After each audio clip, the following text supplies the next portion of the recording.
قل هو الله احد اللہ الصمد لم یلد ولم یولد ولم یکن له کفوا احد۔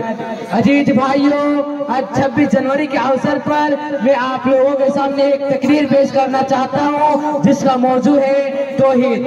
حضرات، اسلام کا پہلا حکم یہ ہے کہ اللہ ایک ہے، اس کے خدائی میں اس کی ساتھی اور ساجی نہیں، زمین سے آسمان تک اسی کی بادشاہی، اور سورج اس کے حکم سے نکلتا اور ڈوبتا ہے، آسمان اس کے فرمانے کی تابع، زمین اس کے اشارے کے پابند ہے، پھل پھول پیڑ اناج سب اسی کے اگائے ہوئے ہیں، دریا پہاڑ جنگل سب اسی نے لگوائے ہیں، نہ اس کا کوئی اولاد ہے، نہ بیوی ہے، نہ ہی اس کا کوئی ماں باپ، اور نہ ہی اس کا کوئی ہمسا، اور نہ ہی اس کا کوئی ساتھی۔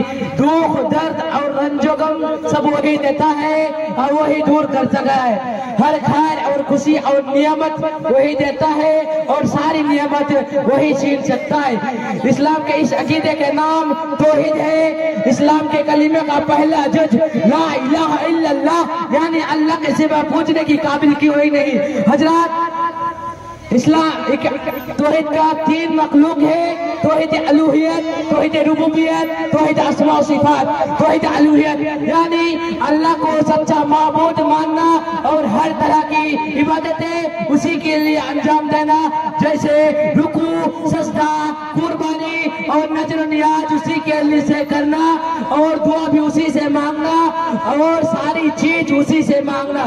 توحید ربوبیت یعنی اللہ کو اپنے تمام کاموں میں اکیلا ماننا، جیسے روزی دینا، زندہ کرنا، پیدا کرنا، ان تمام باتوں پر ایمان لانا۔